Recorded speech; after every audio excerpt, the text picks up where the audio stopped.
Welcome to STV life. இன்னைக்கு வீடியோவில் என்ன பார்க்க போகிறோன்னா, எல்லாரும் நினைப்போம் அது அழுக்கில் தான் வாழும், சாக்கடையில் தான் வாழும், அழுக்கான தண்ணீரில் தான் இருக்கும், அழுக்கான தண்ணியை மட்டும்தான் சாப்பிடணும்னு நினைப்போம்.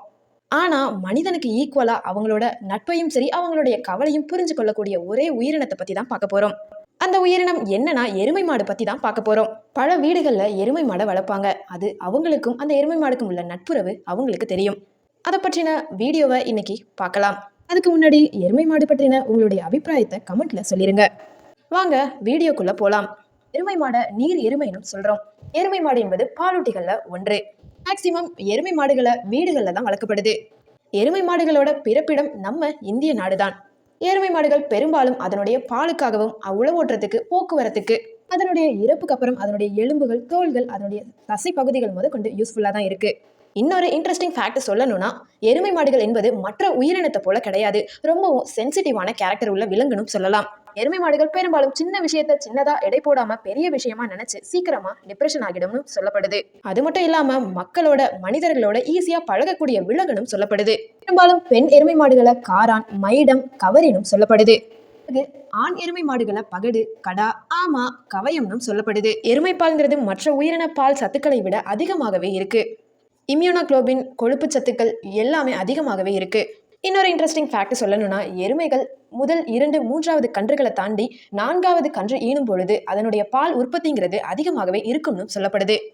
அதை தொடர்ந்து எல்லா மாடுகளுக்கும் அதிக அளவில் பால் கறக்குமான்னு கேட்டால் கிடையாது. அதனுடைய தீவனம், பராமரிப்பு, பால் கறக்கும் இடைவெளி எல்லாத்தையுமே சேர்ந்து தான் சொல்லப்படுது.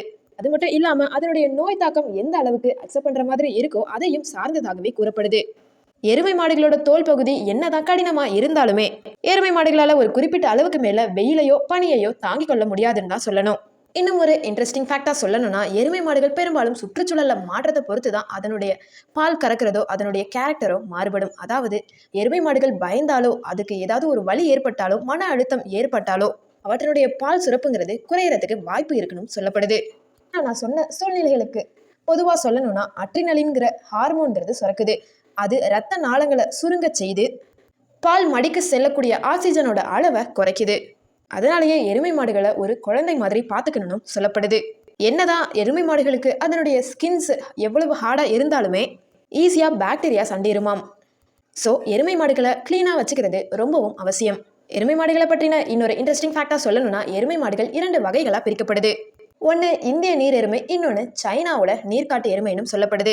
ஆனா மிகவும் பழமையான எருமைகள் உள்ள இடம் நம்மளுடைய இந்திய நாடுதான். 5000 வருடங்களாக இந்தியாவில் இருக்குன்னு சொல்லப்படுது. அதுபோல சைனாவோட நீர்க்காட்டு எருமைங்கிறது அந்த நாட்டுல 4000 வருடங்களா சீனாவில் இருக்குன்னு சொல்லப்படுது. இவற்றை சயின்டிஸ்டுமே நிரூபிச்சிருக்காங்க. இதுதான் ஒரு இன்ட்ரெஸ்டிங் ஃபேக்டா சொல்லணும்னா, உலகம் முழுவதுமே 172 மில்லியன் நீர் எருமைகள் இருக்கிறதா கணக்கெடுப்புகளும் சொல்லியிருக்கு. தொடர்ந்து 95.8% ஆசிய கண்டத்துல மட்டுமே காணப்படுது. அடுத்ததா இன்ட்ரெஸ்டிங் ஃபேக்டா பார்த்தோம்னா, நம்ம ஊர்ல ஜல்லிக்கட்டு நடக்கிறத போல இந்தியாவில் உள்ள கர்நாடகா ஸ்டேட்ல உள்ள கம்பாலாங்கிற இடத்துல எருமைகளுக்கான போட்டி ரொம்பவும் ஃபேமஸாவே இருக்கு. அதை தொடர்ந்து தாய்லாந்து கண்ட்ரிலையுமே இந்த எருமை போட்டிங்கிறது ரொம்பவும் ஃபேமஸாகவே இருக்கு. அதை தொடர்ந்து எருமைகள் ரொம்பவும் சென்சிட்டிவா இருக்கிறதுனால பல நோய்களால தாக்கப்படுது. நோய்கள்னா buffalo pox, black water, John's disease, இந்த மாதிரி சொல்லிக்கிட்டே போகலாம். எருமை மாடுகள் என்னதான் நம்ம ஸ்ட்ராங்கா இருக்கும்னு நினைப்போம். ஆனா மனிதர்களை போலதான் சில பேர் பார்க்க வெறப்பா இருப்பாங்க, ஆனா உள்ளுக்குள்ள சென்சிட்டிவா இருப்பாங்க. அது போலதான் எருமை மாடுகளும் என்னதான் பார்க்க ரஃபா இருந்தாலும் தன்னுடைய கேரக்டர் வைஸ் ரொம்பவும் சென்சிட்டிவானது. எளிதாகவே டிப்ரெஷனுக்கு போயிடுமாம். எந்த ஒரு சின்ன பாக்டீரியா தொட்டாலுமே அதற்கு உடனே உடல்நிலை சரியில்லாமலும் ஆகுமாம். ஸோ எருமை மாடுகளை யாரும் தவறாகவோ ரொம்ப கீழ் நிலையிலுமே சொல்ல வேண்டாம். அதனுடைய கேரக்டர் சென்சிட்டிவா இருந்தாலும் அவைகள் தரக்கூடிய பால் அளவு, அதன் தரக்கூடிய பயன்கள் அனைத்துமே விலை மதிப்பற்றதுன்னு தான் சொல்லணும். அது மட்டும் இல்லாம எருமை மாடுகள் வளர்க்கும் மனிதர்களுக்கு மட்டுமே அதனுடைய காதல் புரியும். ஸோ உங்களுக்கு இந்த வீடியோ பிடிச்சிருக்கும்னு நினைக்கிறேன். இந்த வீடியோ பிடிச்சிருந்துச்சுன்னா லைக் பண்ணுங்க, ஷேர் பண்ணுங்க, கமெண்ட் பண்ணுங்க, மறக்காம சப்ஸ்கிரைப் பண்ணிக்கோங்க. தேங்க்யூ ஸோ மச் ஃபார் வாட்சிங்.